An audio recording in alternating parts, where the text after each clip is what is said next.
Good afternoon, everyone. Hare Krishna. Thank you आप सभी ने खासकर प्रिंसिपल सर और सभी मैनेजमेंट अथॉरिटीज़ को जो हमें एक मौका दिया है इस्कॉन को आप सभी के साथ इंटरेक्ट करने का. और ये हमारा सौभाग्य है कि इतना बड़ा इंजीनियरिंग कॉलेज है, आप लोग विज्ञान के छात्र हैं, तो आप सबको संबोधन करना ये हमारे लिए सौभाग्य है. तो आज हम चर्चा कर रहे हैं मन के विज्ञान के बारे में. अभी तक का जो विज्ञान है वो सब बाहर का विज्ञान है, जो बेसिकली पंच महाभूत पृथ्वी, जल, अग्नि, वायु, आकाश, ये सभी जानते हैं ना, पंच महाभूत. तो हमारा जो मॉडर्न विज्ञान है वो इन पंच महाभूतों के साथ ही कार्य कर रही है. लेकिन इसके अलावा कुछ सूक्ष्म तत्व भी हैं, मन, बुद्धि एवं अहंकार.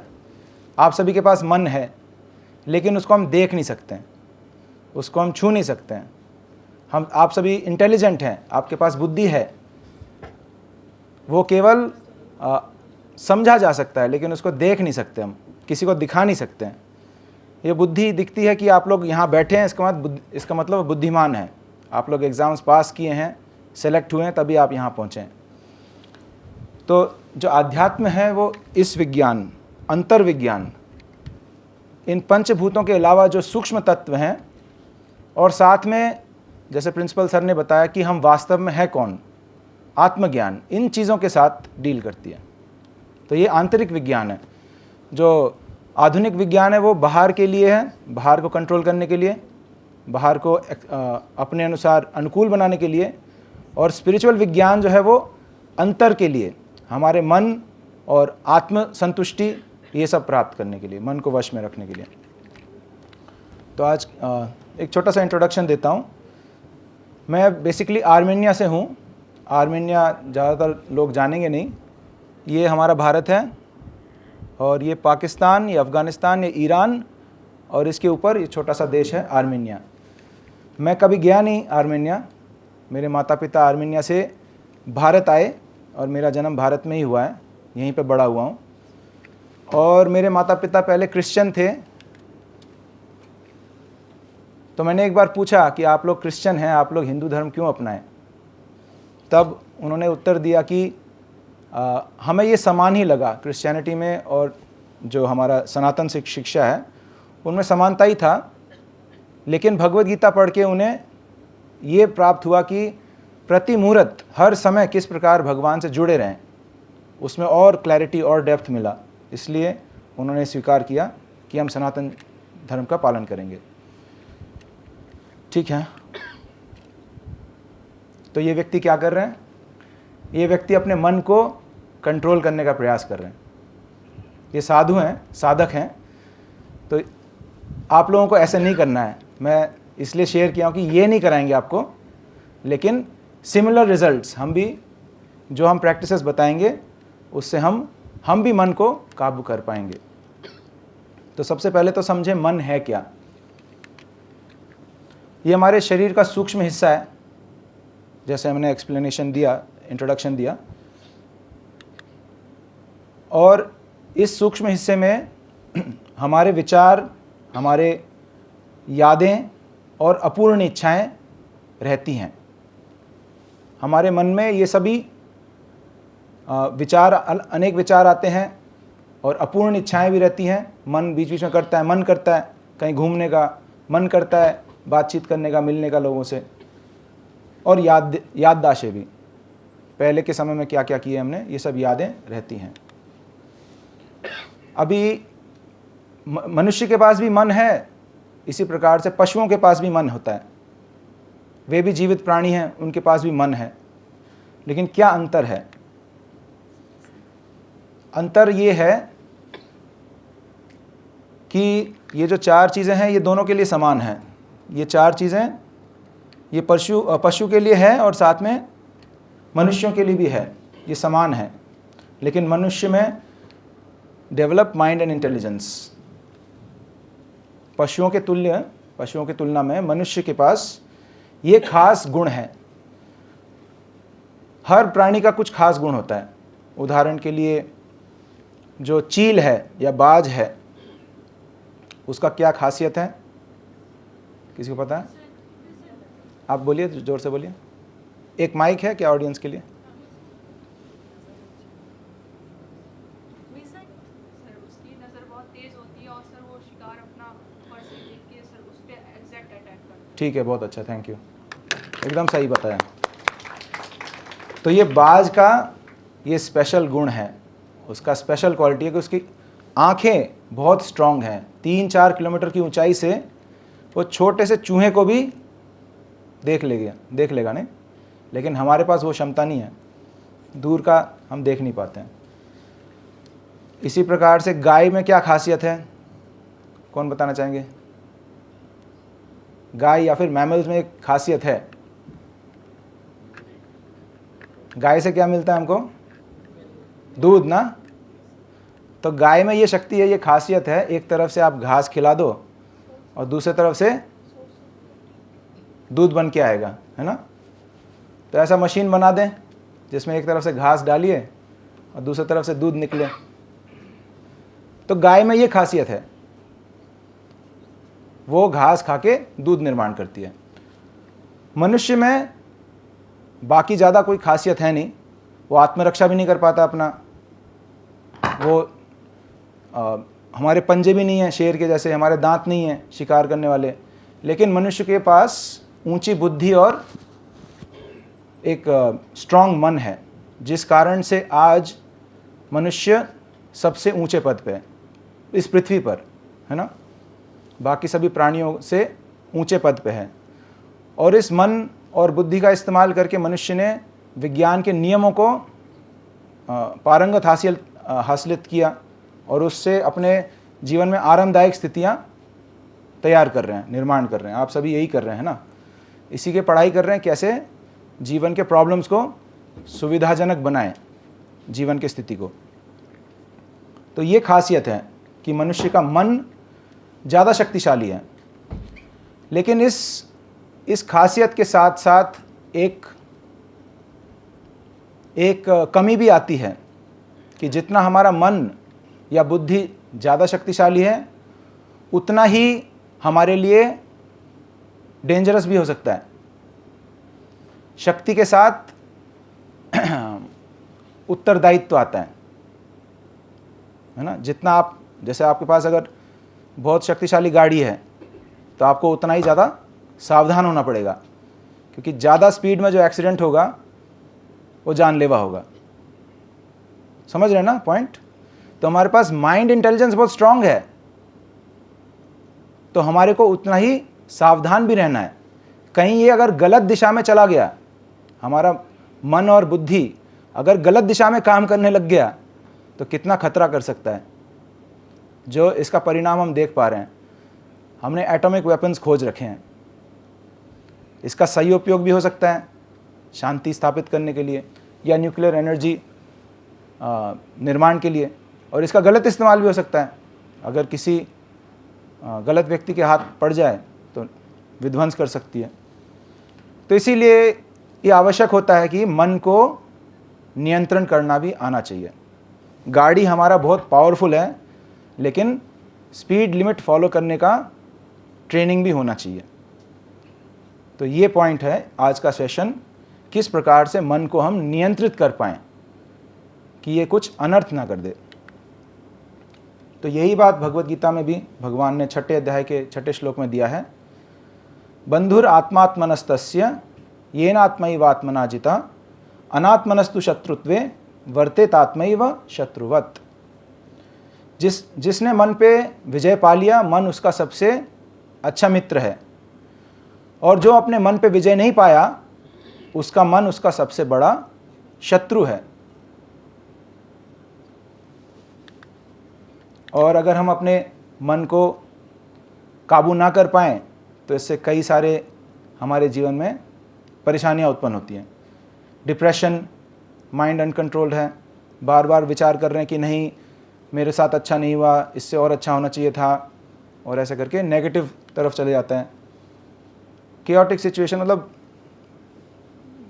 हम अपने जीवन में प्रॉब्लम्स खड़ी करते हैं। एक्सप्लॉयटेशन, दूसरों का शोषण करना, ये तब होता है जब हम अपने मन को वश में नहीं कर पाते हैं। हम जितना हमें मिला है उसमें संतुष्ट नहीं है, दूसरों के हिस्से भी झपटना चाह रहे हैं। और बीमारियां, वैज्ञानिक खोज या वैज्ञानिक शोध से पता चला है कि बीमारियों का मुख्य कारण हाइपरटेंशन और स्ट्रेस, हाइपर स्ट्रेस। जब हमारा मन ज़्यादा विचलित रहता है, ज़्यादा परेशान रहता है, उसका असर पूरे शरीर पे होता है और कई सारे बीमारियों का कारण बनता है। फिर ऐसे में नशे का आड़ लेना, अपने मन बहुत परेशान है तो उस दुख को भुलाने के लिए लोग नशे का आड़ लेते हैं। व्यभिचार करते हैं, अपने घर में संतुष्ट नहीं है। और डिटर्मिनेशन, यानी हमारा निश्चय दृढ़ नहीं होता, फिर छोटे से बात पे हम परेशान हो जाएंगे या पथभ्रष्ट हो जाएंगे और किसी पे विश्वास नहीं रख पाते हैं। संदिग्ध, हमेशा हम डरते हैं, क्या ये क्यों आया है मेरे पास, ये क्यों बात कर रहा है मेरे से, विश्वास नहीं कर पाते किसी पे, क्योंकि मन में बहुत सारे विचार घूम रहे हैं कि ये मेरा नुकसान ना कर दे, ये कहीं इस कारण से तो नहीं आया, कहीं उस कारण से तो नहीं आया। तो इस प्रकार से बहुत सारे दिक्कतें आ सकती हैं यदि मन को हम ठीक से कंट्रोल ना कर सकें तो। अभी आइए समझते हैं मन, मतलब हमारे शरीर में मन का क्या पोजीशन है। तो सबसे पहले या सबसे उच्च स्तर पे है आत्मा। आप सब इंजीनियरिंग स्टूडेंट्स हैं और कंप्यूटर के बारे में तो जानते ही अच्छे से। तो थोड़ी देर एक एग्जांपल से समझाते हैं। जैसे कंप्यूटर होता है, उसके दो पार्ट्स हैं, एक है हार्डवेयर, एक है सॉफ्टवेयर, है ना। तो इसी प्रकार से हमारा शरीर है, इसके भी दो पार्ट्स मान लीजिए। एक है हमारे जो फिजिकल बॉडी है, ये हार्डवेयर के समान है, इनपुट डिवाइसेस, आउटपुट डिवाइसेस, और ये है सेंट्रल प्रोसेसिंग यूनिट, है ना, हमारा जो ब्रेन है, सर्कुलेटरी सिस्टम है, रेस्पिरेटरी, बहुत सारे सिस्टम्स हैं, ये सब हार्डवेयर में आता है। उसके बाद सॉफ्टवेयर, जो हमारे कंप्यूटर में प्रोग्राम्स इंस्टॉल्ड हैं, ऑपरेटिंग सिस्टम इंस्टॉल्ड है, वो आप फिजिकली देख नहीं सकते हैं, लेकिन वो सटल, मतलब सूक्ष्म रूप से है वो। अब मैं अगर हार्ड ड्राइव खोल के दिखाऊं और सब बोलूँ विंडोज़ कहाँ पे दिखाओ मुझे, वो नहीं है। विंडोज़ ऐसे फिजिकली नहीं है, वो जस्ट इंफॉर्मेशन है। तो इसी प्रकार से मेरे शरीर में मन या बुद्धि कहाँ पे है, वो किसी एक जगह नहीं है, वो सूक्ष्म रूप से फैला हुआ है। तो ये सॉफ्टवेयर के समान हो गया। जो हमारा मन, बुद्धि, अहंकार है, ये इस सिस्टम का सॉफ्टवेयर के समान है, प्रोग्राम, ऑपरेटिंग सिस्टम। इसके अलावा तीसरा कंपोनेंट होता है, कंप्यूटर में एक हार्डवेयर होता है, एक सॉफ्टवेयर होता है, और तीसरा और सबसे ज़रूरी कंपोनेंट होता है यूज़र, जो उस कंप्यूटर को चला रहा है ना। यूज़र के बिना कंप्यूटर चलेगा, कोई फ़ायदा नहीं ना यूज़र के बिना। तो इसी प्रकार से शरीर है, इसका हार्डवेयर है, हमारा एक्सटर्नल बॉडी है, इसका सॉफ्टवेयर है, माइंड, इंटेलिजेंस भी है हमारे पास। और हम कौन हैं? हम इसके यूज़र हैं, उपयोगकर्ता, उसको बोलते हैं आत्मा। वो हमारे पंच महाभूत से भी ऊपर होता है, वो मन, बुद्धि, अहंकार से भी ऊपर होता है वो। तो वही चीज़ इस स्लाइड में हम अभी समझेंगे। तो सबसे ऊपर है आत्मा, या फिर इस शरीर को संचालन करने वाला, इस शरीर में रहने वाला, जो हम हैं वास्तव में। उसके बाद एक मिथ्या अहंकार। अहंकार का मतलब आत्म पहचान।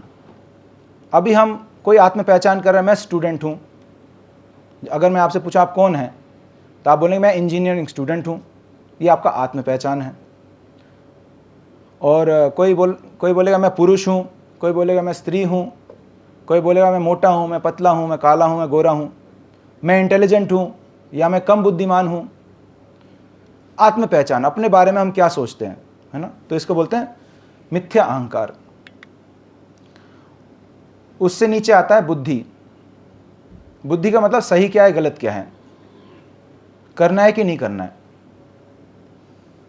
उसके बाद आता है मन।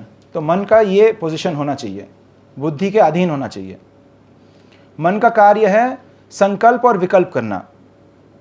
मन अलग अलग इच्छाएं प्रकट करता है, ऐसे कर लें, वैसे कर लें, ऐसे कर लें। मन का कार्य है नए नए इच्छाएं, नए नए आइडियाज़ प्रकट करना और संकल्प करना या विकल्प करना। संकल्प मतलब करें, विकल्प करना, विकल्प मतलब ना करें। तो मन कई सारे आइडियाज़ दे सकता है, चलो आज पार्टी करते हैं, लेकिन उसके ऊपर कौन है, बुद्धि भी बैठी है। बुद्धि से पूछेंगे पहले, भाई पार्टी करें, मन कर रहा है पार्टी करने का, तो बुद्धि बोलेगा नहीं, कल एग्ज़ाम है, तैयारी करनी है, परसों पार्टी करेंगे। तो बुद्धि के अधीन फिर मन रुक जाता है, बोले ठीक है। मन के अधीन होते हैं इंद्रियां। मन जैसे बोलता है फिर इंद्रियां वैसे कार्य करती हैं, और इंद्रियों के अधीन होते हैं इंद्रिय के विषय। बेसिकली जैसे रूप, रस, गंध, स्पर्श, शब्द, ये इंद्रिय के विषय होते हैं। Taste, smell, object of senses. हमारे इंद्रियां जिन चीज़ों को ग्रहण करती हैं उनको सेंस ऑब्जेक्ट्स बोलते हैं। तो ये जड़ हैं, ये सबसे निम्न स्तर पे है। उसके बाद इंद्रियां हैं, उसके बाद मन है, उसके बाद बुद्धि है, उसके बाद हमारा अहंकार, हमारा आत्मबोध कि मैं ये हूँ या मैं वो हूँ, और सबसे ऊपर है आत्मा। ये शास्त्रों में हायरार्की दिया गया है कि इस प्रकार से हमारा शरीर में उच्च स्तर, मतलब नेक्स्ट लेवल पे ये सब रहते हैं। ये इनको कंट्रोल करते हैं, ये इनको कंट्रोल करते हैं, ये इनको कंट्रोल करते हैं। इस प्रकार से लेवल बाय लेवल एक दूसरे को कंट्रोल करते हैं। और एक रथ के उदाहरण से, उपनिषदों में रथ के उदाहरण से हमारा शरीर का बनावट समझाया गया है। ये शरीर एक रथ के समान है और इसमें सवारी जो है वो आत्मा है। हम लोग इस शरीर में सवारी हैं। जैसे आप लोग रोज़ कॉलेज आते हैं या किधर ऑफिस जाते हैं, कैसे जाते हैं, वाहन से, किसी गाड़ी में जाते हैं। तो आप गाड़ी में बैठते हैं और अपने स्कूल या कॉलेज तक पहुंचते हैं। तो इसी प्रकार से हम सवारी हैं, हम इस शरीर में बैठे हैं और अपने गंतव्य तक पहुंचना चाहते हैं। क्या गंतव्य है हमारा? हर व्यक्ति या हर प्राणी एक ही गंतव्य तलाश रहा है, एक ही चीज़ को तलाश रहा है जीवन में। कौन बताएंगे? ट्राई कीजिए। हाँ, हैप्पीनेस। एकदम सही बताया मैडम ने, तालियां। एकदम सही आंसर जो हम चाह रहे थे। तो हम सभी खुशी के तलाश में हैं। कोई सुबह सुबह निकलता है घर से, भाई आज मैं दुख चाहता हूँ, दुख कहाँ मिलेगा। हर कोई खुशी के तलाश में निकलता है, चाहे वो निम्न योनि में भी हो, चाहे जानवर भी हो। एक चिड़िया सुबह उठती है, देखता खुशी कहाँ पे है, और वहाँ पे ट्रैवल करके जाती है। जैसे हमें स्कूल जाना है, हमें ऑफिस जाना है, तो हम ट्रैवल करके उधर जाते हैं। तो ये यंत्र है, ये शरीर एक यंत्र है, और हम ढूंढ रहे हैं खुशी को, आनंद के तलाश में हैं। तो हम इस शरीर रूपी रथ में हम सवारी हैं, इसमें बैठे हुए हैं, और इसके चालक हैं बुद्धि, दिशा दिखाने वाले। जो बुद्धिमान व्यक्ति है वो सही दिशा में जाके हैप्पीनेस को प्राप्त कर लेता है ना। और जो बुद्धिमान नहीं है वो दिशा भटक के कभी दुखी होता है, कभी परेशान होता है।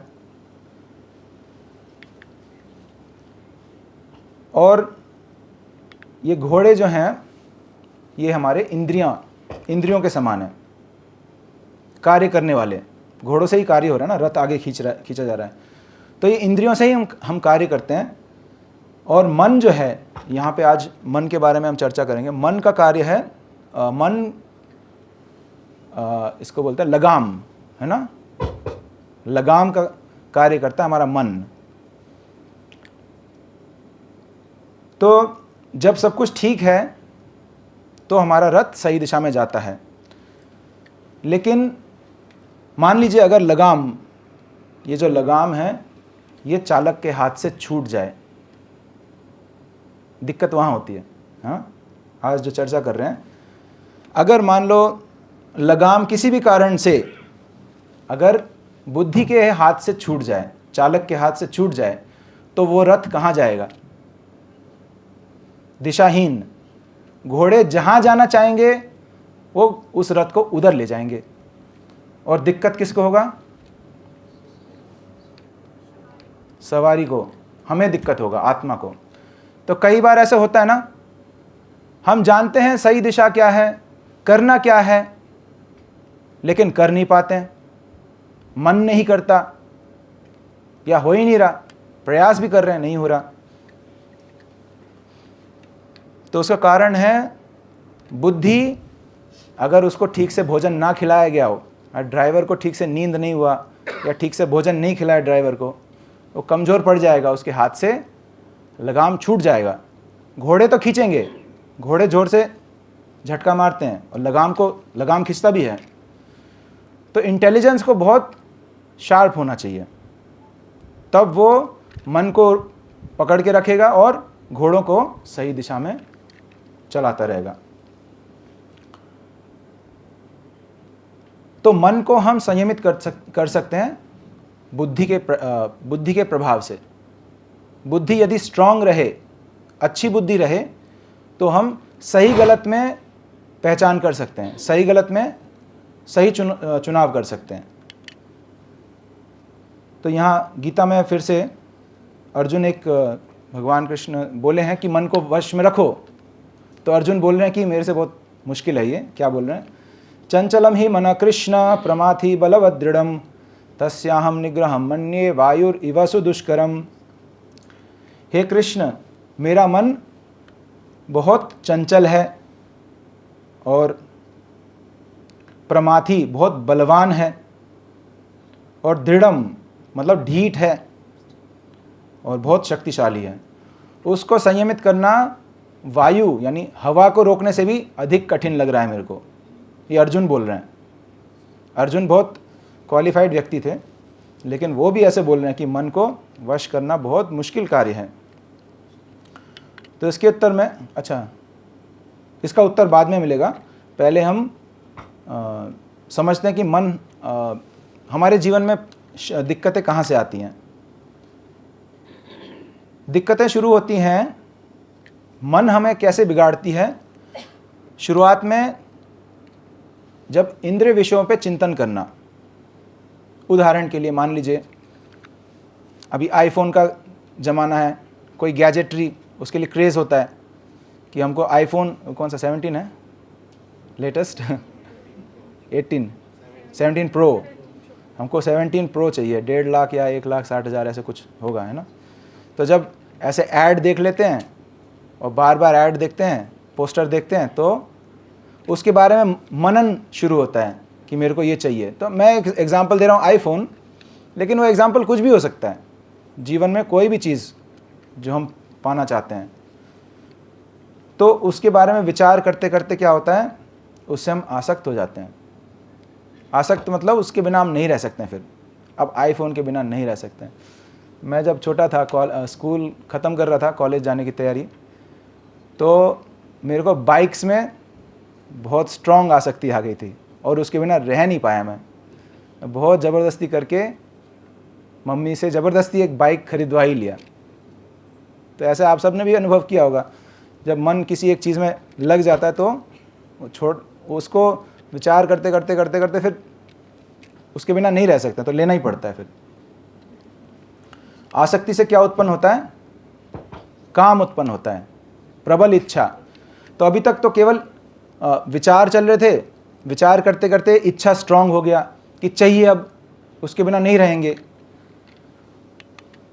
और जब कामना बहुत स्ट्रांग हो जाए तो उसके बाद दो पॉसिबिलिटीज़ हैं, या तो वो कामना पूर्ण हो गया, या तो वो कामना पूर्ण नहीं हुआ। दोनों तरफ से नुकसान है। अगर वो कामना पूर्ण हो जाए तो वो लोभ में बदल जाता है, लालच, कि हमको और चाहिए, अब हमको और अच्छी बाइक चाहिए, अब हमको आईफोन 18 चाहिए, आईफोन 19 चाहिए, जब भी निकलेगा नेक्स्ट, लालच बढ़ गया। और अगर कामना पूरा नहीं होता तो बस गुस्सा आता है उस समय, है ना। परेशान होते हैं, गुस्सा हो जाते हैं, और गुस्से में गुस्से के कारण हम भ्रमित हो जाते हैं, हमारी बुद्धि ठीक से कार्य नहीं करती, फिर सही तरीके से कार्य नहीं कर पाती। बुद्धि जब ठीक से कार्य नहीं करती तो हमारा स्मरण शक्ति कम हो जाता है। उदाहरण के लिए मान लो किसी बात पे कुछ झगड़ा हो गया और हमको अभी गुस्सा आ गया, क्यों? क्योंकि हमारी इच्छा पूरी नहीं हुई, हम जो चाह रहे थे वो हुआ नहीं, तो इसलिए अब हम गुस्सा कर रहे हैं। गुस्सा करके अब हम भूल भी रहे हैं कि मैं किसके साथ गुस्सा कर रहा हूँ। वो मेरे पिता भी हो सकते हैं, वो मेरे प्रिय मित्र भी हो सकते हैं, लेकिन उस समय याद नहीं रहता। जब गुस्से का प्रकोप आता है तो उस समय हमारा याददाश्त खो लेते हैं हम कि मैं किससे और क्या बात कर रहा हूँ। और उस समय जब हम भूल जाते हैं तो हमारी बुद्धि भ्रष्ट होती है, और बुद्धि भ्रष्ट होने से यही हमारा पराजय है, हम पराजित हो जाते हैं उस स्थिति में। तो इसको कैसे रोका जाए? स्ट्रॉन्ग इंटेलिजेंस के माध्यम से। अगर हमारी बुद्धि तीव्र है तो फिर हम पहले ही रोक देंगे, मनन के स्तर पे ही रोक देंगे उसको। बोले नहीं, आईफोन की ज़रूरत नहीं है, मुझे फोकस करना है अपने पढ़ाई पे, अपने गोल पे। जब मैं लायक बनूंगा, काबिल बनूंगा, मैं अपने पैसे से खरीदूँ। फॉर एग्जाम्पल, मैं जस्ट एग्जाम्पल दे रहा हूँ। जब बुद्धि स्ट्रांग रहेगा तो हम मन को रोक पाएंगे, और नहीं रोक पाए तो फिर ये ऐसे ऐसे चलता ही रहेगा, ये बार बार हमको परेशान करेगा। तो मन का कार्य है इच्छा करना, महसूस करना और चाहना, लेकिन बुद्धि का कार्य है सही गलत में अंतर रखना। हम बहुत कुछ चाह सकते हैं, हमारे मन में तो हजारों इच्छाएं आती हैं, हर समय आती हैं, लेकिन हम हर इच्छा पे कार्यशील थोड़ी होते हैं, हर इच्छा को पूर्ण नहीं करते हैं। हम बोलते हैं नहीं, गलत है ये, ऐसा नहीं कर सकते हैं। और जो इस प्रकार से विचार नहीं कर पाता तो उसको हम क्या बोलते हैं? पागल है ये देखो सबके सामने क्या बोल दिया इसने, देखो कैसे रह रहा है ये, इसे कोई सही गलत का पहचान ही नहीं है, तो उसको हम पागल घोषित करते हैं, ये पागल है, इसका बुद्धि काम नहीं कर रहा।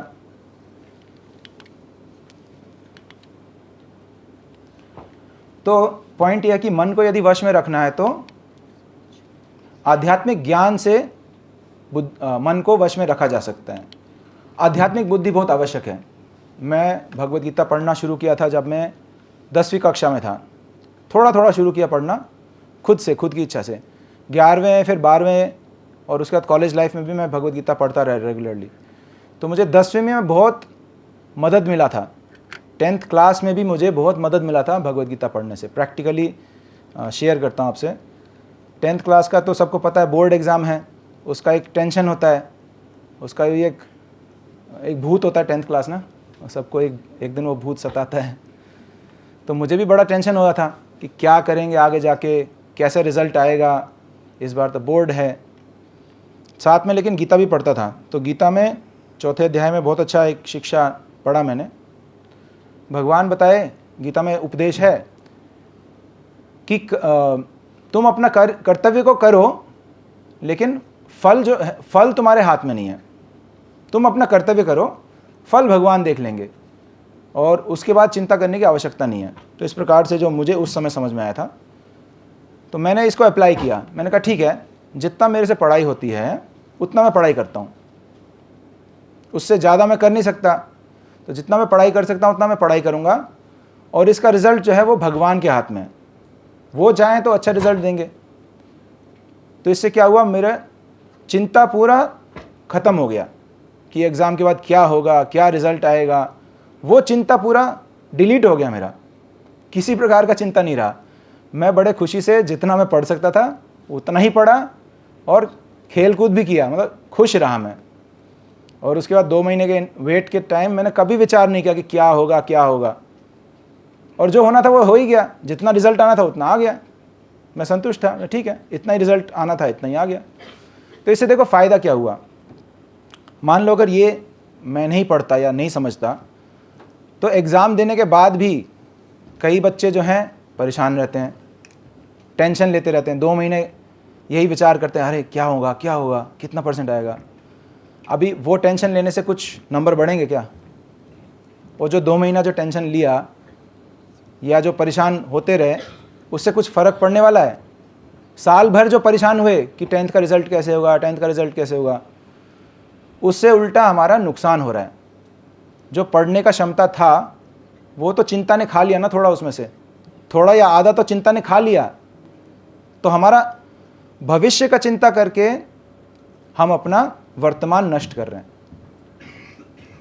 और अगर हम इस प्रिंसिपल को अप्लाई करें, भविष्य का चिंता ना करें, वर्तमान में जिएं, तो हमारा भविष्य अच्छा बन रहा है। नहीं समझ रहे ना? अगर हम भविष्य का चिंता ना करें, जो होगा सो होगा, मैं नहीं, कोई मतलब नहीं है भविष्य से, तो हमारा मन आज जी रहे हैं हम, आज मैं अच्छे से पढ़ाई कर लूँ, आज मैं अच्छा से कर्तव्य कर लूँ अपना, जो होगा सो होगा, तो हमारे मन या फिर हमारी क्षमता बढ़ता है। हम लिविंग इन द प्रेजेंट, हम वर्तमान में जी रहे हैं, ज़्यादा कार्य क्षमता बढ़ जाता है हमारा, तो हमारा भविष्य अपने आप ठीक हो जाता है। तो 10th क्लास में भी ये उपदेशों का मुझे लाभ मिला, तो मैंने सोचा कि अच्छा किताब है तो अच्छा चीज़ है इसमें। फिर जैसे जैसे पढ़ता गया वैसे वैसे और भी अच्छी चीज़ें मिले मुझे। तो कहने का मतलब है, हमको हमारे शास्त्र हैं या ये जो स्पिरिचुअलिटी के बुक्स हैं, वो चाहे किसी भी धर्म का हो, अब हम ये नहीं बोल रहे केवल भगवत गीता की बात, अगर कोई किसी और धर्म को पालन करता है तो वो अपने धर्मशास्त्रों को पढ़े, उसमें बुद्धि की बातें लिखी हैं, उसमें ज्ञान दिया हुआ है। तो उस ज्ञान से क्या होगा, हमारी जो बुद्धि है, अभी हमारी बुद्धि निचले स्तर पे है और हमारा मन उससे ऊपर वाले स्तर में है। इसलिए हमारा बुद्धि जो है मन को काट नहीं पाती। मन बहुत जोर से कुछ इच्छा करता है और बुद्धि काट नहीं पा रहा उसको। लेकिन यदि आध्यात्मिक पुस्तकें पढ़ें, यदि हम अच्छे लोगों के साथ संग करें, तो हमारी बुद्धि जहाँ होनी चाहिए थी, मन से भी ऊंचा स्तर पे होना चाहिए, वहाँ पे पहुँच जाएगी बुद्धि। तब हम सही गलत और कब किस चीज़ को करना है उसको तय कर पाएंगे। तो आध्यात्मिकता के मदद से हम मन को कंट्रोल कर सकते हैं, अपने बुद्धि को तीव्र बना सकते हैं। यही उदाहरण महाभारत में भी है। अर्जुन युद्ध करने के लिए खड़े हैं, जब उन्होंने देखा कि सामने कौन खड़ा है, परिवार के ही लोग हैं, अपने ही गुरुजी खड़े हैं, पितामह भीष्म खड़े हैं, भाई लोग हैं मेरे, तब उनका मन डगमगा गया और उनकी बुद्धि कार्य कर नहीं पा रही थी वहाँ पे अपने सगे संबंधियों को देख के। तब वो हार मान के उन्होंने हाथ खड़े कर दिए, मैं युद्ध नहीं करूँगा, इनको विजयी होने दो, मैं जंगल में चला जाऊँगा फिर से। लेकिन उन्होंने इस स्थिति में भी अपने मित्र भगवान कृष्ण को शरणागति ली। उन्होंने बोला कि मैं नहीं जानता हूँ सही क्या है गलत क्या है, मैं शोकाकुल हूँ अभी, लेकिन मैं आपको गुरु स्वीकार कर रहा हूँ, कृपया आप मुझे बताएं क्या करना है मुझे। तो बुद्धि के स्तर पे, यानी बुद्धि के स्थान में भगवान के उपदेश को रख दिया अर्जुन ने। फिर गीता का ज्ञान देने के बाद अर्जुन अपने मन को काट पाए, अर्जुन ने अपने कर्तव्य को स्वीकार किया, फिर उस युद्ध को लड़े। तो इसका मतलब ये नहीं कि अभी जाके हम युद्ध लड़ेंगे सबसे, इसका मतलब ये है हमारे जीवन में जो कर्तव्य है, हरे कृष्णा, हमारे जीवन में जो कर्तव्य है, कभी कभी हम मोहित हो जाते हैं, भटक जाते हैं रास्ते से। लेकिन अगर हम आध्यात्मिक ज्ञान का पाठ करें, उससे मदद लें, तो हम अपने मन को क्लियर आउट कर सकते हैं, उच्च बुद्धि से समझ सकते हैं ये चीज़ें। तो अभी प्रैक्टिकल, ये था थियोरेटिकल, अभी प्रैक्टिकल क्या करना है हमको। अगर हम चाहते हैं कि मन को वश में रखना है, हम अपने गोल्स पे फोकस करें, हमारे जीवन में जो हम प्राप्य हैं उसको प्राप्त करें, तो दो चीज़ें हैं, ये भी गीता से लिया गया है, अभ्यास और वैराग्य। ये दो सॉल्यूशंस दिए अर्जुन को भगवान ने। जब अर्जुन ने बोला मेरा मन बहुत चंचल है, उसको वश में करना असंभव है, तब भगवान ने बोला तुम सही बोल रहे हो, लेकिन अभ्यास और वैराग्य के प्रयास से, अभ्यास और वैराग्य से तुम मन को वश में कर सकते हो। तो अभ्यास को यहाँ पे बताया सूटेबल प्रैक्टिसेस और वैराग्य को बोला डिटैचमेंट। तो कोई भी चीज़ में अगर हम पारंगत होना चाहते हैं तो अभ्यास बहुत ज़रूरी है। जैसे मैथमेटिक्स में, गणित में कुछ भी टाइम टेबल सीखना था तो अभ्यास करना पड़ता है ना, बार बार अभ्यास करना पड़ता है। कोई म्यूज़िक में पारंगत होना चाहता है, बार बार उसको अभ्यास करना पड़ता है, लंबे अभ्यास के बाद पारंगत होता है। उसी प्रकार से मन को वश में करने के लिए भी बार बार लगातार अभ्यास जरूरी है। और दूसरा पॉइंट था डिटैचमेंट। तो पहले हम अभ्यास के बारे में, तो क्या अभ्यास करना चाहिए हमको? अगर हम इंटेलिजेंस को स्ट्रॉन्ग करना चाह रहे हैं तो ये एक सिंपल फार्मूला है ABCD। ये फार्मूला कभी भूलेंगे नहीं, कोई नहीं भूलेगा, है ना। ABCD फार्मूला बहुत आसान है, याद रख सकते हैं। A फॉर एसोसिएशन, संगति। अच्छा संगति रखने से अच्छा होता है ना, ये तो हर जगह सुनने को मिलता है। अच्छा संग में रहेंगे, जैसा संग वैसा रंग। तो अगर कोई पढ़ाई में आगे बढ़ना चाहता है तो पढ़ाकू बच्चों के साथ, पढ़ाकू लड़कों के साथ रहने से अच्छा संगति में उत्साह मिलता है। तो इसी प्रकार से अगर हम आध्यात्मिक ज्ञान प्राप्त करना चाहते हैं तो आध्यात्मिक लोगों का संग करना चाहिए, ये भी ज़रूरी है। शिक्षा, हम स्कूल कॉलेज में शिक्षा भी प्राप्त करें, लेकिन मन बुद्धि को तीव्र बनाने के लिए आध्यात्मिक लोगों का संग करना अच्छा रहता है। उनकी संगति में बहुत कुछ सीखने को मिलता है। B for books. हमें, जैसे हमारे टेक्स्ट बुक्स होते हैं उनको पढ़ना ज़रूरी है, उसी प्रकार से आध्यात्मिक भी कुछ किताबें होती हैं, उनको भी पढ़ना, उससे हमारा इंटेलिजेंस स्ट्रांग हो जाता है। सी फॉर चैंटिंग। ये है मेडिटेशन। ये हमारा पुराना बहुत पुराना साइंस है, ये साइंस बोल सकते हैं। अब ये पीछे कैमरा प्लीज साइड में, ये हमारा बहुत पुराना साइंस है। अभी पूरे दुनिया जो है इसको एक्सेप्ट कर रही है, मेडिटेशन, है ना। हम लोग छोड़ दिए हैं, लेकिन MIT या बड़े बड़े इंस्टीट्यूट्स में मेडिटेशन पे, ब्रेन के ऊपर ये क्या बोलते हैं उसको, सेंसर्स लगा के व्यक्ति को मेडिटेशन करा रहे हैं और उसमें ब्रेन सिग्नल्स को नाप रहे हैं कि क्या फ़र्क पड़ रहा है इससे, क्या होता है मेडिटेशन करने से। और देखा गया है कि मन शांत हो रहा है, मेडिटेशन करने से माइंड पीसफुल हो रहा है, कंट्रोल हो रहा है, एफिशिएंसी बढ़ रहा है उसका। तो हम लोग मेडिटेशन करते हैं कीर्तन करके, चैंटिंग। म्यूज़िक किसको पसंद नहीं है? म्यूज़िक सभी को पसंद है। तो म्यूज़िक के माध्यम से भी मेडिटेशन हो सकती है, वो हम इस सेशन के लास्ट में करेंगे, थोड़ा सा कीर्तन करेंगे। और डी से है डाइट, हमारा खान पान। जैसा अन्न वैसा मन, ये भी एक पुराना कहावत है। तो अगर हम अच्छा साफ़ सुथरा भोजन खाएंगे, हेल्थी, तो निश्चित हमारा मन भी सही कार्य करेगा। आप देखो, बासी भोजन खाओ या जंक फूड खा लो और बैठ के पढ़ाई नहीं होगी, फिर नींद आएगा, मन इधर उधर भटकेगा। जब शरीर ही स्वस्थ नहीं है, मन स्वस्थ नहीं है, तो फिर हम अपने कार्य को ठीक से नहीं कर पाएंगे। लेकिन यदि हमारा भोजन शुद्ध है, अच्छा है, तो हमारा मन भी अच्छा कार्य करेगा। तो अपना खान पान पे भी ध्यान रखना ज़रूरी है।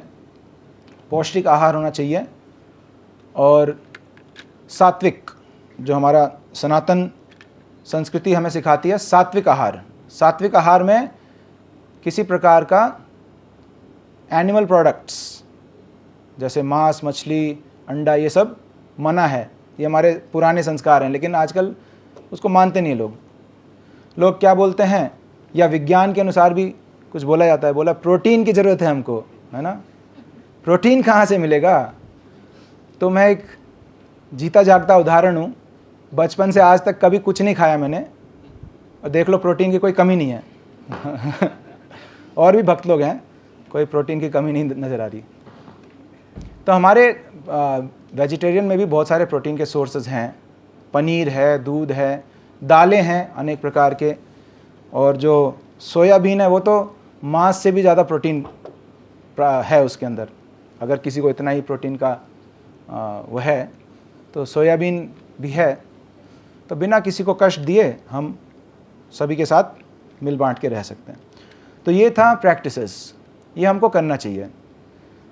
हमको स्पिरिचुअलिस्ट लोगों के साथ संगति रखना चाहिए, हमको स्पिरिचुअल बुक्स को भी पढ़ना चाहिए, हमें भगवान के नामों का कीर्तन करना चाहिए, जप करना चाहिए और एक शुद्ध आहार खाना चाहिए। ये हमें अभ्यास करना चाहिए हर समय, रोज। और वैराग्य किन चीज़ों से है? वैराग्य उन चीज़ों से जो हमारे मन को भटकाए, क्योंकि हमारा उद्देश्य है मन को संयमित रखना। तो जो चीज़ें मन को भटकाती हैं उन चीज़ों से हमें वैराग्य रखना चाहिए। तो पहला चीज़ है मांसाहार नहीं करना चाहिए। ये हमारा सनातन शिक्षा के अनुसार है कि मांस या ज़्यादा प्रोटीन्स या ज़्यादा एनर्जी कंटेंट अगर हम लेते हैं तो उससे माइंड हाइपर एक्टिव होता है, डिस्ट्रैक्ट भी होता है। आवश्यकता से ज़्यादा लेने से हमारे सेंसेस भी उत्तेजक होते हैं। घोड़े जो ज़्यादा ज़ोर से खींचेंगे फिर वो जो उसका जो लगाम है वो निकल जाएगा हाथ से और इधर उधर भाग जाएंगे। अगला है अवैध संग नहीं, अवैध संबंध नहीं। इसका अर्थ है कि शादी से पहले किसी प्रकार का शारीरिक संग ना करें, क्योंकि ये हमारा अभी कैरियर फॉर्मेशन ईयर्स हैं। हमको पूरा फोकस अपने कैरियर पे रखना है। सही उम्र होने के बाद विवाह कराया जाएगा, उसके बाद आप आराम से रह सकते हैं, लेकिन तब तक अपने कैरियर को फोकस करें।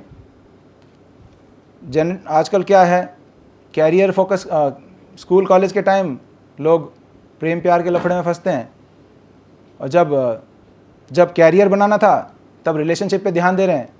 जब रिलेशनशिप्स बन गए तब कैरियर पे ध्यान देना लग गए कि अभी कमाना भी पड़ेगा, अभी चलो फिर से कोर्स करना पड़ेगा, कुछ जॉब ढूंढते हैं।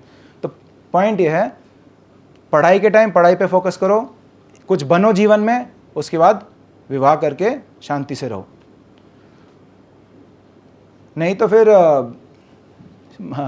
शास्त्र में ऐसे थोड़ा कठोर वचन है, लेकिन फिर जानवर में और इंसान में अंतर क्या है? वैसे भी साइंस में भी यही बोला जाता है। क्या बोला जाता है? मनुष्य का डेफिनेशन क्या है? रैशनल एनिमल, है ना, ऐसे बोलते हैं। सोशल एनिमल या फिर रैशनल एनिमल साइंस में ऐसे माना जाता है। तो वास्तविकता है एक प्रकार से, एक पशु को जाके हम ये सब शिक्षा नहीं दे सकते हैं, लेकिन एक मनुष्य को दिया जा सकता है। और अगर मनुष्य नहीं समझ पाएगा इन चीज़ों को, तो पशु के साथ क्या अंतर है उसका? सिंपल सा पॉइंट है ये। तो ये ऐसे करने से मन बहुत ज़्यादा विचलित होता है। मन लगेगा क्या पढ़ाई में या किसी भी कार्य में? अगर हम एक्स्ट्रा मैरिटल अफेयर्स रखते हैं, उससे जो प्रॉब्लम्स निकल के आती हैं, एक ना एक दिन पकड़ा जाएगा, एक ना एक दिन फिर मारा पीटी होगा, मेंटल टॉर्चर होगा, टेंशन होगा, समाज में बदनामी होगी, बहुत सारे प्रॉब्लम्स होते हैं। तो ये इससे हमें विरक्त रहना चाहिए, डिटैच्ड होना चाहिए। तीसरा है नशा नहीं करना। पहले तो ये बोलने की ज़रूरत नहीं थी, लेकिन आजकल जिस प्रकार से यंग जनरेशन में नशा बहुत तेज़ी से बढ़ रहा है, मुझे पता नहीं एमपी में क्या है स्थिति, लेकिन पंजाब में और हिमाचल में बहुत ज़्यादा बुरा हाल है। बहुत सारे, हाँ यहाँ पे भी है नशे का आड़। अगर कोई व्यक्ति या कोई स्टूडेंट या जो भी हो, अगर कोई नशा करता है तो माइंड उसका ठीक रहेगा? क्या लगता है? माइंड ठीक रहेगा? माइंड का हिसाब ही नहीं रहेगा। तो माइंड को अगर कंट्रोल करना है तो उसको इससे रोकना पड़ेगा, नशा नहीं करना फिर। और जुआ नहीं खेलना है। जुआ नहीं खेलने का मतलब है, अगर कोई व्यक्ति सोच ले कि बस एक लॉटरी टिकट खरीदने से माला माल होना है, तो मेहनत क्यों करें? तो चोरी करने का आदत या फिर आलसी बनने का आदत लग जाएगा। तो ये जो 4 चीज़ें मना की गई हैं, इसके जगह 4 चीज़ें करने चाहिए। तो पहला है, अगर मांसाहार नहीं करना चाहिए तो फिर बहुत अच्छे अच्छे चीज़ें, दूध है, मक्खन है, सब्जियां हैं, रोटी दाल चावल, ये सब चीज़ें ये खा लो, भगवान को भोग लगा के खाओ, और भी अच्छा है। अगर अवैध संग नहीं करना है तो रेस्पॉन्सिबिलिटी लेकर के, उत्तरदायित्व लेके पति जो है पत्नी का सारा उत्तरदायित्व लेता है, रेस्पॉन्सिबिलिटी लेता है, उससे जो संतान उत्पन्न होगा उसको बड़ा करेगा, पढ़ाएगा, उसको अच्छा बनाएगा। तो रेस्पॉन्सिबल बनिए और ढंग से रहिए। अगर नशा नहीं करना है तो फिर क्या करना है, भगवान के नामों में झूमना है। अभी हम वो भी करेंगे, उसमें भी एक आनंद है, मन हल्का हो जाएगा, जितने भी हमारे परेशानियां हैं वो सब दूर होते हैं। ये एक्चुअली फैक्ट है। यहाँ पे आपका एक इस्कॉन केंद्र है पास में ही, नीम चौक पर, नीम चौक के पास, और वहाँ पर आने वाले मंडे से भी कुछ सेशंस हैं स्टूडेंट्स के लिए। डिस्कवर योर सेल्फ, बहुत अच्छा सेशन स्टार्ट होंगे। तो उधर अगर आप जाएं तो वहाँ पर कीर्तन जब होगा तो आप देखना, आपको जितने परेशानियाँ थी, जितने प्रॉब्लम्स थे, वो उस समय नहीं सताएंगे आपको।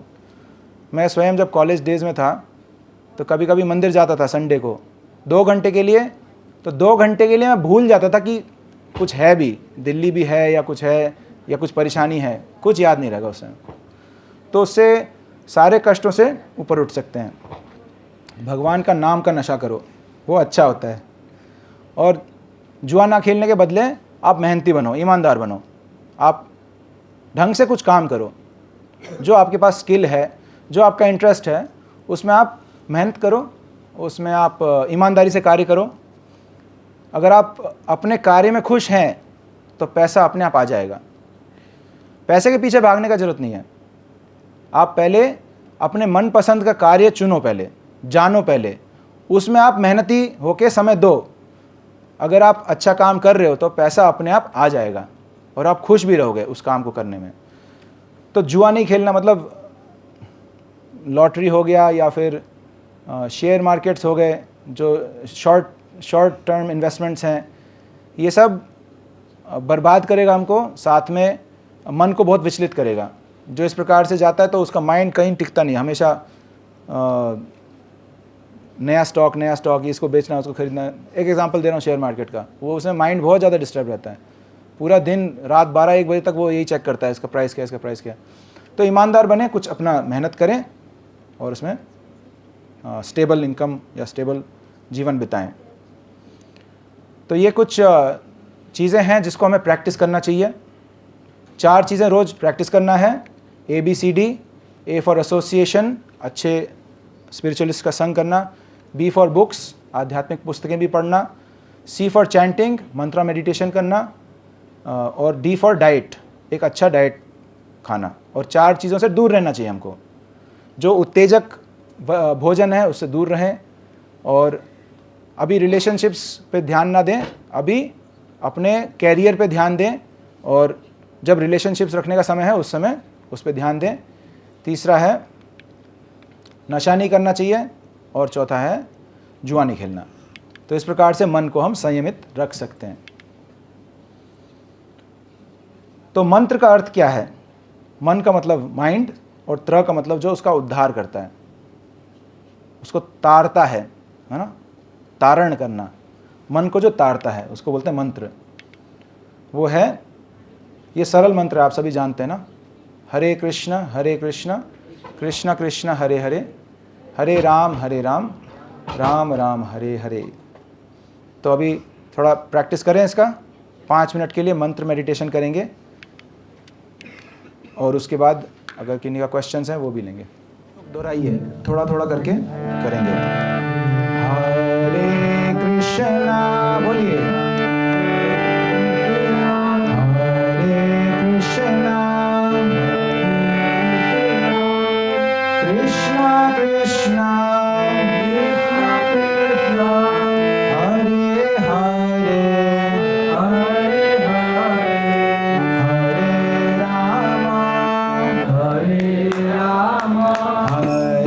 राम हरे राम, राम राम हरे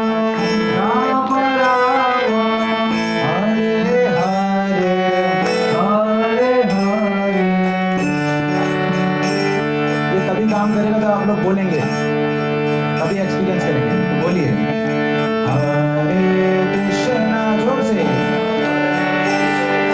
हरे कृष्णा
नाम संकीर्तन की जय।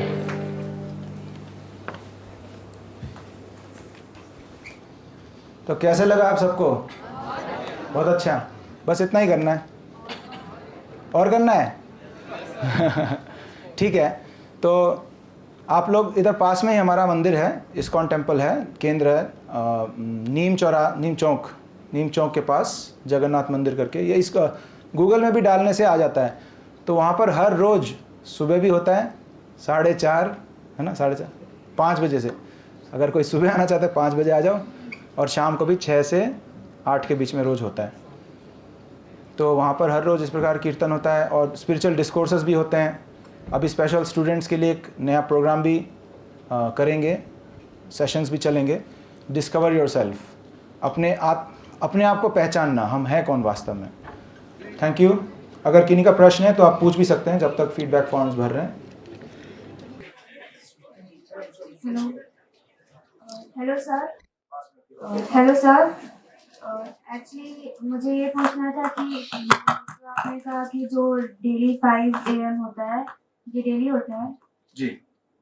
तो इससे हेल्थ प्रॉब्लम्स तो नहीं होंगी अगर हम रोज जल्दी उठेंगे तो? हाँ, बहुत अच्छा क्वेश्चन है।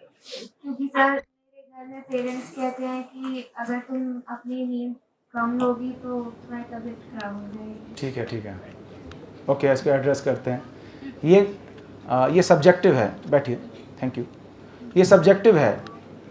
किसी को सुबह 5 बजे जल्दी लग सकता है, लेकिन अगर हम सही समय से सो जाएं, अगर रात को 9 या 10 बजे तक भी सो जाएं तो ये संभव है। एक्चुअली पढ़ाई के लिए भी ना सुबह का समय बेस्ट है। जो ब्रिलियंट स्टूडेंट्स हैं वो जानते हैं इस बात को। सुबह 2-3 बजे या रात को एकदम सुबह उठने से उस समय किसी प्रकार का डिस्ट्रैक्शन नहीं होता। उस समय अच्छे से पढ़ाई कर सकते हैं। कम समय में ज़्यादा पढ़ाई होती है। क्यों? उसको ब्रह्म मुहूर्त भी कहा जाता है। हमारे सनातन पद्धति में उसको ब्रह्म मुहूर्त, मतलब ये सत्व गुण का समय है, बहुत स्पेशल टाइम है। इस समय जो भी कार्य होता है वो बहुत प्रभावशाली होता है। तो इसका जस्ट हम अपने जीवन शैली को थोड़ा बदलाव कर सकते हैं। रात को एक्चुअली साइंटिफिक स्टडी है, इसका साइंटिफिक स्टडी है कि 8 से 12 का जो नींद है ना वो काफ़ी है। बाय नेचर सूर्य ढलते ही सो जाना चाहिए। बाकी सारे प्राणी भी यही करते हैं ना, सूर्य ढलते ही सब सो जाते हैं। और पहले के समय भी यही होता था, जब लालटेन से या फिर तेल के बत्ती से हम लोग करते थे तो 7-8 बजे तक सो जाते थे लोग, और सुबह जल्दी उठते थे खेत में जाने को, या सुबह नींद खुल जाती थी। और वो हेल्थी होता है, वो बहुत हेल्थी होता है। अगर हम 8 से 2 बजे तक भी सो जाएं, 6 घंटे का नींद काफ़ी होता है ना। 6 to 8 आवर्स अच्छा एक ड्यूरेशन है। तो अगर हम टाइम से सो जाएं, 9 बजे, 9:30, 10 बजे तक मैक्सिमम अगर हम सो जाते हैं तो आराम से हम 4 बजे उठ सकते हैं। और एक आदत है ये 6 महीना करने से, 1 साल करने से धीरे धीरे हमारा बॉडी क्लॉक उसको एडजस्ट करेगा और नॉर्मल लगने लगेगा। तो नींद पूरा ही होगा। ये सब्जेक्टिव है। अगर आप 12 बजे सोते हैं तो फिर 5 बजे उठना मुश्किल है, 4 बजे, वो अलग बात है। तो नहीं करना है ऐसे। रात को देर तक जागने से हमारे शरीर को बहुत नुकसान होता है। मैं यहाँ पे आध्यात्मिक की बात नहीं बता रहा हूँ, ये मेडिकली प्रूवन फैक्ट्स हैं। जो लेट नाइट्स होते हैं ना, ये शरीर के लिए बहुत नुकसानदायी होता है। क्योंकि रात को जब हम सोते हैं, वो केवल सोते नहीं हैं, पूरा शरीर क्लीनिंग होता है, सारे टॉक्सिन्स निकाले जाते हैं, सारे मेन ब्लड सप्लाई हमारे ऑर्गन्स तक जाता है। ब्रेन डीएक्टिवेट होके सारे ऑर्गन्स को ज़्यादा ब्लड सप्लाई जाता है ताकि वो सब रिफ़्रेश हो सकें। उसको जितना हम लेट करेंगे रात को, उतना कम सफाई होगा शरीर का और उतना ही टॉक्सिन्स रहेंगे, बीमारियां बढ़ेंगी शरीर में। और किन्हीं का कोई प्रश्न है? सर मेरा सवाल ये है कि मैंने कई जगह सुना है, सबको सोल के बारे में बोलते हुए सुना है, लेकिन कभी भी मैंने सोल को विजुअलाइज नहीं कर पाया कि मतलब सोल होती कैसी होगी। या तो होती मीन्स उसका फिजिकल फॉर्म तो ठीक है, लेकिन क्या हम उसको कैसे महसूस कर सकते हैं, कैसे उसको देख सकते हैं? कैसे वो उसकी प्रॉपर्टीज क्या हैं, उसकी वो क्या है, मतलब उसके बारे में हमको अगर विजुअलाइज करना है, उससे हमको रूबरू होना है सोल से, तो वो हम कैसे कर सकते हैं? क्योंकि जब तक हम उसको समझ नहीं सकते तो उसके बारे में हम जान कुछ नहीं सकते। तो उसको समझना है मुझे, सोल को। बहुत अच्छा, आई कंग्रेचुलेट यू कि आप जानना चाह रहे हैं। इस ज़माने में कोई जानना भी चाहे वो भी बहुत बड़ी बात है। बहुत अच्छा प्रश्न पूछा। जैसे आप लोग अभी यहाँ पे बैठे हैं इंजीनियरिंग कॉलेज में, तो आप अभी फिज़िक्स, केमिस्ट्री, इन चीज़ों को समझ पा रहे हैं। अगर कोई 5th क्लास के स्टूडेंट को बताने का प्रयास करें, वो नहीं समझ पाएगा ना। उस स्थिति में उसको हम यही सलाह देंगे कि बेटा अभी तुम अच्छे से पढ़ाई करो और 10th के बाद तुम साइंस चुनना और उसमें भी अच्छे से एग्ज़ाम पास करके तुम कॉलेज में एंट्री करना, तो मैं समझा सकूँगा तुमको, तब मैं तुमको समझा पाऊँगा। फिज़िक्स और ये सब क्वांटम मैकेनिक्स हो गया या मैथमेटिक्स के जो मुश्किल फॉर्मूले हैं, तब मैं समझा पाऊँगा। मतलब उसमें एंडेवर करना, उसको पढ़ना, उसके बारे में उसको जानना, प्रैक्टिस करना, तब जाके आप साइंस में भी आगे बढ़ रहे हैं। इसी प्रकार से सोल का जो ज्ञान है, प्राइमरी नॉलेज आपको भगवद गीता में मिलेगा उसका, क्योंकि हमारे स्कूल कॉलेज करिकुलम में है नहीं, ये हमने कभी सुना नहीं इस बारे में, लेकिन ये स्पिरिचुअल बुक्स में है इसका।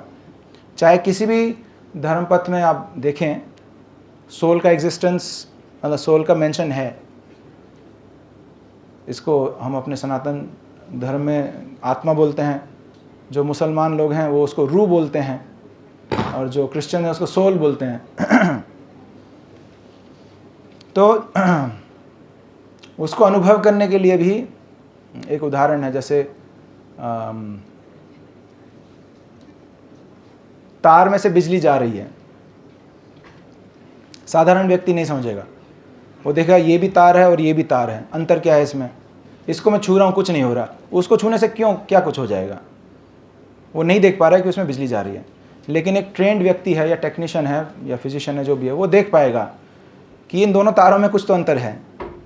ये जो तार है ये इलेक्ट्रिक सोर्स से जुड़ा हुआ है, या फिर इसके पास मीटर को ले जाने से ये कुछ इलेक्ट्रोमैग्नेटिक फोर्स दिखाई दे रहा है इसमें, तो वो देख पाएगा कि इसमें बिजली है। बिजली कोई आंखों से देखने वाली चीज़ नहीं है, लेकिन उसके सिम्टम से पता चलता है कि हाँ, इस तार में बिजली बह रही है, इसको नहीं छूना है।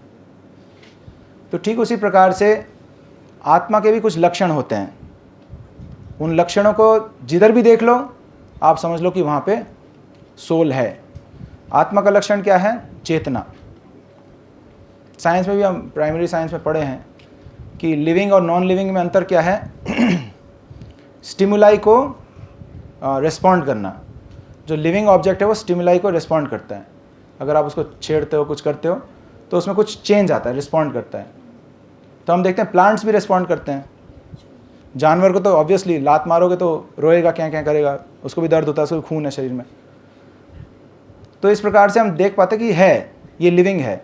एक सेकंड बाद, अभी वो लिविंग है, एक सेकंड बाद वो रिस्पॉन्ड नहीं कर रहा।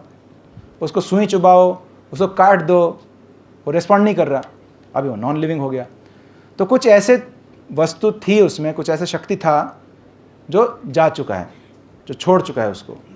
वो सोल के कारण हुआ, वो आत्मा के कारण ही महसूस कर पा रहा था और अभी महसूस नहीं कर पा रहा। तो इसका यही है, आप भगवद गीता को स्टडी कर लीजिए। भगवद गीता के बारे 2nd चैप्टर में पूरा आत्मा का ही ज्ञान दिया है। भगवान मतलब गीता में ये बताया गया कि आत्मा का जन्म नहीं होता, मृत्यु नहीं होती। आत्मा केवल एक शरीर से दूसरे शरीर को परिवर्तित होता है। और उदाहरण भी बहुत अच्छा दिया है गीता में। जैसे इसी जीवन काल में, हम लोग अगले जन्म की बात नहीं करेंगे, हम लोग इसी जीवन की बात करेंगे। सभी लोग ध्यान से सुनिएगा, बहुत अच्छा एग्जाम्पल है। इसी जीवन काल में हमने कई शरीर बदल चुके हैं। जब हमारा जन्म हुआ तो हमारा शरीर कैसा था? छोटा था ना, 1.5 किलो का, 2 किलो का, वो भी हमारा शरीर था। और आज हमारा शरीर कैसा है? 70-80 किलो का। तो क्या ये सेम शरीर है? क्या बोलेंगे? एक नज़रिए से हाँ सेम शरीर है, लेकिन एक नज़रिए से बिल्कुल अलग शरीर है ये, है ना। हमारा बचपन का फ़ोटो, जब जन्म हुआ उस समय का फ़ोटो और आज का फ़ोटो दोनों सामने रखो और किसी को बोलो पहचानो, बोलो नहीं है तो पहचान में नहीं आ रहा। तो बायोलॉजिकली भी आप समझें, हमारे शरीर में हर समय नए सेल्स उत्पन्न हो रहे हैं, पुराने सेल्स मर रहे हैं, हमारा शरीर हर समय चेंज हो रहा है। तो इसी जीवन काल में हम शरीर बदल रहे हैं। हम शरीर नहीं है, हम शरीर के भीतर रह रहे हैं। हमारा शरीर बदल रहा है, हम नहीं बदल रहे हैं, हम व्यक्ति वही हैं। तो ये उदाहरण देके गीता ने समझाया कि जब शरीर बूढ़ा हो जाएगा, कार्यशील नहीं रहेगा, उस समय आत्मा एक नया शरीर धारण कर लेगा। जैसे कपड़े हम खरीदते हैं, 1 साल 2 साल तक पहनते हैं, उसके बाद जब पुराना होता है तो फटने लगता है, जर्जर होने लगता है, कलर चला जाता है उसका। फिर हम क्या करते हैं, नए कपड़े खरीदते हैं, पुराने को छोड़ देते हैं, नए कपड़े खरीदते हैं। तो ठीक उसी प्रकार से आत्मा जब ये शरीर पुरानी हो जाती है तो नया शरीर प्राप्त होता है उसको, लेकिन वो अपने मर्जी से नहीं, वो उसके कर्मों के अनुसार और इसके इच्छाओं के अनुसार। जैसे अगर आप सूट खरीदने गए हैं तो आप अपने जेब के अनुसार ही खरीद पाएंगे, जितना आपके पास पैसा है और पसंद और जितना आपके पास सामर्थ्य है उसी हिसाब से खरीद पाएंगे। तो उसी तरीके से जैसे इच्छाएं थी हमारी और जैसे कर्म किए, इच्छा हमारा बहुत अच्छा है लेकिन कर्म उतने अच्छे नहीं थे, तो उतना अच्छा शरीर प्राप्त नहीं होगा नेक्स्ट टाइम। तो ये सुनने में लग सकता है अनसाइंटिफिक, ये तो हाईली अनसाइंटिफिक है। किसने देखा इसको, आत्मा को कौन ने देखा, पिछले जन्म किसको याद है, अगला जन्म कहाँ होता है, किसको पता ये सब। लेकिन आपको जान के हैरानी होगी कि इस बारे में भी वैज्ञानिक शोध हुआ है। आप नोट कर लो 2 नाम, 2 वैज्ञानिकों का नाम बता रहा हूँ, नोट कर लीजिए, आप गूगल सर्च करिएगा इसका। पहला, ये हमारे और भी सेशंस होते हैं, उनमें ये सब डिस्कस होता है, आपने पूछा था बता रहा हूँ। अगर आप इंटरेस्टेड है तो ये जो मंडे से सेशंस आएंगे हमारे उधर भी आप ज्वाइन करिए, उसमें ये सब बताया जाएगा। एक नाम है Ian Stevenson, IANSTEVENSON, Ian Stevenson. ये 1960-70 के दशक के एक वैज्ञानिक हैं, साइकाइट्रिस्ट हैं, जिन्होंने छोटे बच्चों का शोध किया जो दावा करते थे कि हम पिछले जन्म में कोई और थे, पिछले जन्म में हम कोई और थे। किसी और व्यक्ति का सारा जीवन कहानी उनको याद है, छोटे बच्चों को। बोलते हैं ये हमारा घर नहीं है, हमारा असली घर वहाँ है, किसी गांव में या किसी शहर का नाम लेते हैं। बोलते तुम मेरे असली माता पिता नहीं हो। 3 साल का बच्चा, 4 साल का बच्चा ऐसे बोल रहा है और 1-2 दिन नहीं, बार बार बोल रहा है। तो माता पिता बोलते हैं ठीक है चलो दिखाओ अपना घर। तो एक वैज्ञानिक जो ईएन स्टीवनसन था, उन्होंने जब सुना इस बारे में तो उन्होंने सोचा कि मैं इस पे रिसर्च करूँगा।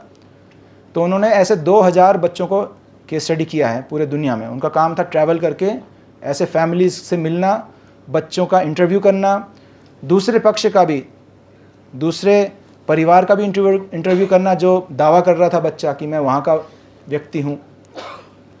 और उन्होंने पाया कि बहुत सारे ऐसे केसेस हैं जहाँ बच्चा सब कुछ बता रहा है। वो दूसरे घर के लोग भी हैरान हैं कि ये बच्चा इतना कुछ कैसे जानता है हमारे संबंधी के बारे में, सारा डिटेल्स, यहाँ तक कि किस प्रकार उनकी मृत्यु हुई, पोस्टमार्टम में जाके चेक किया गया और एग्जैक्टली वैसे ही उस व्यक्ति की मृत्यु हुई थी जैसे वो बच्चा दावा कर रहा था। तो इसमें बहुत एक्सटेंसिव रिसर्च हुआ है। तो कंक्लूजन में ईएन स्टीवनसन ने बताया कि साइंस से, विज्ञान से इस बात को समझाना कि एक बच्चा किसी और व्यक्ति का सारा जीवन का ज्ञान है उसके पास, साइंस से समझाना मुश्किल है, क्योंकि कोई डीएनए ट्रांसफ़र नहीं हुआ, कोई इन्फॉर्मेशन का ट्रांसफ़र नहीं हुआ, हम नहीं समझा पा रहे हैं। लेकिन पुनर्जन्म इसका एक पहलू हो सकता है, पुनर्जन्म इसका एक उत्तर हो सकता है, क्योंकि साइंस में बोलना अलाउड नहीं है। तो उन्होंने बोला हो सकता है पुनर्जन्म इसमें एक लॉजिकली फिट होता है। इसके अलावा एक भारतीय वैज्ञानिक हैं जिनका नाम है सतवंत पसरीचा, डॉक्टर सतवंत पसरीचा। ये निमहांस हॉस्पिटल बेंगलोर में मनोचिकित्सा के एचओडी थी, अभी भी शायद जीवित हैं ये, अभी उम्र हो गया उनका। लेकिन उन्होंने भी भारत में काफ़ी रिसर्च किया इस बारे में, बीबीसी के डॉक्यूमेंट्री भी बनाए, बीबीसी चैनल ने उनके साथ जाके वीडियो भी बनाया इन चीज़ों का। तो ये नाम सर्च करने से आपको बहुत कुछ मटेरियल मिल जाएगा ऑनलाइन। और जो ईएन स्टीवेंसन थे वो अंतर्राष्ट्रीय स्तर पे कर रहे थे। हम लोग सोचेंगे ना ये ऐसे बच्चे तो भारत में ही होंगे, तो हिंदू के घर में ही जन्मे होंगे इसलिए बोल रहे हैं। अरे क्रिश्चियन घर में भी जन्मे ऐसे बच्चे, क्रिश्चियन परिवार का बच्चा भी बोल रहा है कि मैं पिछले जन्म में कोई और था। जेम्स लाइनिंगर करके एक बच्चा था जो दावा करता था कि मैं वर्ल्ड वॉर 2 में पायलट था, उसको हवाई जहाज़ों के बारे में सारा ज्ञान था। छोटा 3 साल का बच्चा है, हवाई जहाज़ों के बारे में सारा ज्ञान था, और जापान में वो उसका प्लेन गिराया गया, वो ऐसे ऐसे दावा कर रहा था, और ऐसे लोगों का नाम ले रहा था जो उसके साथ उस जहाज़ में काम करते थे। तो माता पिता ने फिर जाके मिलाया उनसे, और ऐसे व्यक्ति थे जो उस नाम से उस जहाज़ पे काम करते थे। तो ये आपका कार्य है, ये आपको शोध करना है, अंधविश्वास नहीं करना, आपको शोध करना है। किसी ने पूछा हमारे गुरुजी प्रभुपाद जी से कि आप जो ये गीता का ज्ञान दे रहे हो ये तो अंधविश्वास है। तो प्रभुपाद जी उन्होंने अंधविश्वास नहीं है, आप आंखें खोलिए, पढ़िए इसको, पढ़ने के बाद आप नहीं पसंद है तो त्याग कीजिए, बल्कि बिना पढ़े त्याग करना वो अंधविश्वास है। देखो, बिना पढ़े किसी चीज़ को पहले ही नकार देना वो अंधविश्वास है कि नहीं?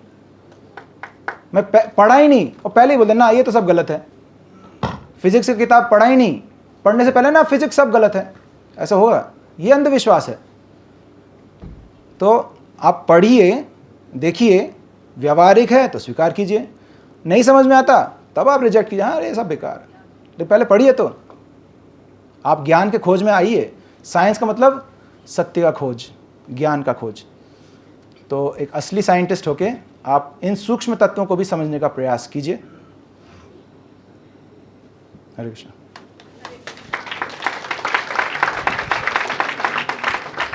और किन्हीं का प्रश्न? समय है या अभी स्टॉप कर दें?